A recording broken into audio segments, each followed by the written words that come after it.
குருவே சரணம். அனைவருக்கும் வணக்கம். கோபம் என்பது அது சுபாவம் கிடையாது, மாபெரும் கொடிய நோய். கோபம் என்பது நோய் தான், அதில் மாற்று கருத்தே கிடையாது. அதனால் தயவு செய்து பொறுமையாக கவனிங்க. நீங்கள் நல்லா இருக்கணுன்றக்காக தான் நான் பேசிக்கிட்டு இருக்கேன். என்னை புத்திசாலியாக காமிச்சிக்கணும், நான் ஒரு பில்டப்பான ஆள், எனக்கு இதெல்லாம் தெரிஞ்சிருச்சு அப்படின்றக்காக நான் சத்தியமாக பேசலை. அந்த மாதிரி நான் பேசுகிற மாதிரி இருந்தால் பல விஷயங்களை இப்படி நான் ஓப்பனாக யூடியூப்பில் பேச மாட்டேன் நான்.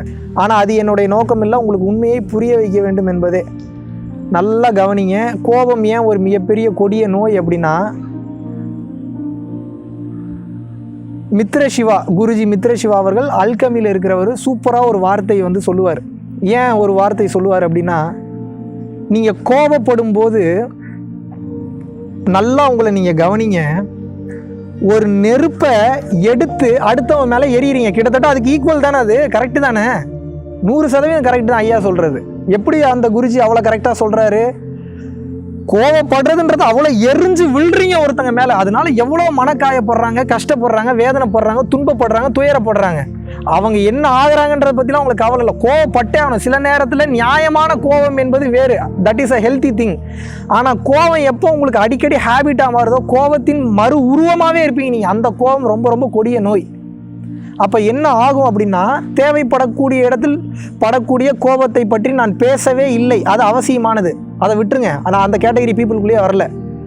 ஆனால் கோபமே அடிக்கடி கோவப்பட்டுக்கிட்டு அவங்க கேரக்டரை ஒத்துக்கவும் முடியாமல் நான் கோவப்படுறேன்னா அப்படின்றதுக்கே கோவப்படுவாங்க முதல்ல. அதான் மித்ரசிவா குருஜி என்ன சொல்லுவார்னா, சூப்பராக சொல்லுவார்.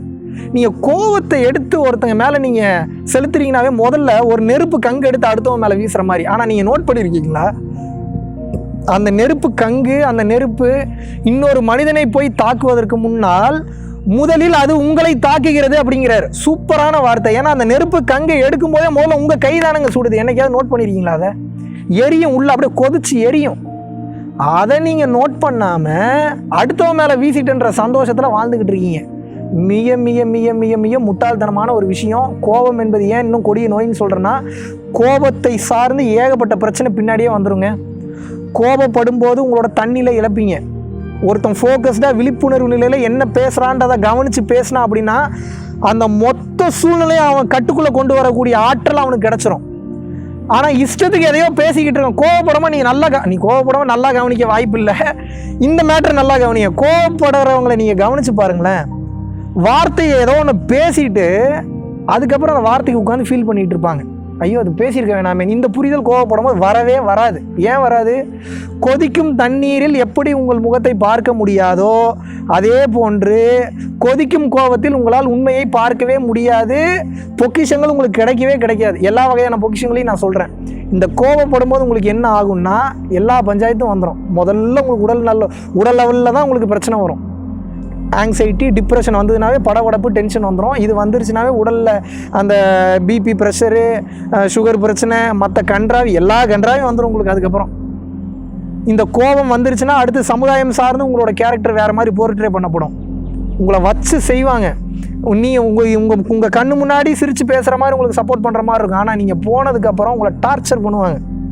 இவன் இப்படிப்பட்ட கேரக்டர் அப்படிம்பாங்க. உங்களே அறியாமல் கோவம் வரும். அதுக்கப்புறம் இவன் ரொம்ப மோசமானவன்பாங்க. இந்த விஷயம்லாம் உங்கள் காதுக்கு தெரிய வந்ததுன்னா அன்றைக்கி ஒரு பெரிய பஞ்சாயத்து வெடிக்கும்.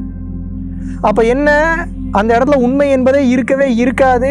கோபம் உங்களுக்கு உடல் அளவிலும் மன அளவிலும் பல பிரச்சனைகளை கொண்டு வந்துவிடும். குறிப்பாக யோக சாதனத்தில் ஈடுபடக்கூடிய, யோகத்தில் இருக்கக்கூடிய, மெய்ஞானத்தில் இருக்கக்கூடிய யோகிகளும் ஆன்மீகவாதிகளும் ஆன்ம சாதகர்களும் நிச்சயமாக கோபத்தை படவே கூடாது. ஏன் அப்படின்னா, முன்னாடியே ஒரு வீடியோவில் சொல்லியிருக்கேன், நம்ம கோபம் மனிதர்களை பாதிக்கும் அப்படின்னு. ரெண்டாவது, மனிதர்களை பாதிக்கிற செகண்ட் தான். முதல்ல அந்த கோபம் நம்மளையே பாதிக்கும். நம்மளால் அடுத்தடுத்த சித்திகளை பெற முடியாது. ஏன் சித்திகளை பெற முடியாது? கோபம் ஸ்ட்ராங்காக இருக்கிறப்போ நம்மளை பாதுகாத்து கொள்ளக்கூடிய கோபம் இட்ஸ் சேஃப் பிளே. பாம்பு எப்பயுமே சும்மாவே இருந்ததுன்னு வைங்களேன், பாம்புக்கு மேலே இருக்கக்கூடிய மரியாதையே போயிடும். பாம்பை வருவாங்க. ஏன்னா இன்றைக்கி உலகம் அப்படி இருக்குது, கலியுகம் இல்லையா? பாம்பை அப்புறம் எட்டி தூக்கி போடுவாங்க, இப்படி பண்ணுவாங்க, அப்படி பண்ணுவாங்க, கடைசியில் பாம்பை கொன்றுவாங்க. அப்போ என்ன பண்ணும், பாம்பு கொத்தி ஒரு உயிரை கொல்ல தான் கூடாதே தவிர அப்பப்போ தேவைப்படக்கூடிய நேரம் எது என்று தெரியும் தன்னுடைய சீறி எழக்கூடிய குணத்தை விட்டுறக்கூடாது. அப்படி சீறி எழுந்தால் தான் அந்த ஒரு பயம்ன்றது அவங்களுக்கு இருக்கும். அது எதுக்குன்னா அவங்களும் அவங்களோட தன்னிலை தவறாமல் இருப்பாங்க. நம்ம கரெக்டாக இருக்கணுன்ற எண்ணத்தில் இருப்பாங்க.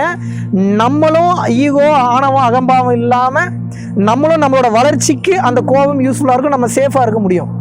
ரொம்ப எதுவுமே பண்ணாமல் இருந்துட்டாலும் பிரச்சனை, எதுவும் பண்ணிட்டாலும் பிரச்சனை. உடனே நீங்கள் கேட்கலாம், மகான்களுக்கெல்லாம் கோபமே வராது, ஞானிகளுக்கு கோபம் வராதான்னு ஒரு தனி டாபிக் பேசியிருக்கேன், அதை பார்த்துருங்க. அது டீட்டெயில்டாக பேசியிருக்கேன். பல மகான்களுக்கு கோபம் வந்திருக்கு. ரமண மகரிஷி அவர்களுக்கும் கோபம் வந்திருக்கு. ஒரு தடவை அவரோட ஆசிரமத்தில் இருக்கிறப்போ, அது வேண்டாம், அது ஒரு டீப்பான அரசியலுக்குள்ளே போகும். அந்த டீப்பான அரசியலுக்குள்ளே போகும்ல, பேஸ் மட்டும் புரிஞ்சுக்கோங்க.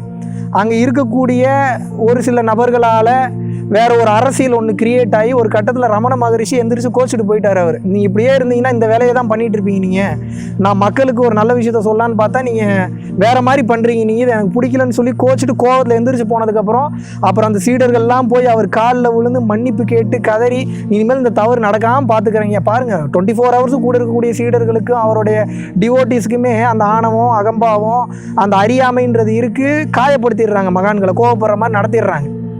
அப்போ என்ன, எப்பேற்பட்ட மகான்களுக்கும் கோபம் வரும், ஆனால் அது பாதிக்காது மற்றவங்களை.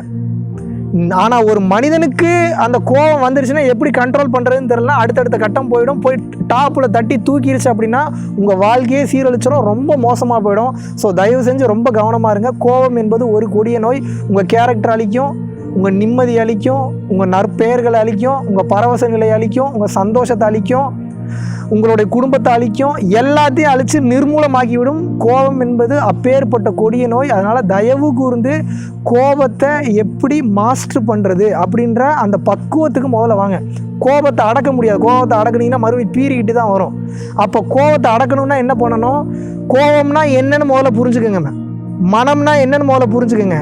இந்த புரிதல் வந்துருச்சு அப்படின்னா அது அப்படியே நிலை பெற்றுவிடும். கோபம் ரொம்ப ரொம்ப ரேராக தான் அதுக்கப்புறம் உங்களுக்குள்ளே வர ஆரம்பிக்கும். அதனால தான் மறுபடியும் சொல்கிறேன், கோபம் என்பது கொடிய நோய். அதை கையால் கற்றுக்கொள்ளுங்கள். அடக்கி வைத்தீர்கள் என்றால் பீறிக்கொண்டு எழும். புரிந்து கொள்ள நினையுங்கள், கோபம் அடங்கிவிடும். இவ்வளோதாங்க கான்செப்ட்.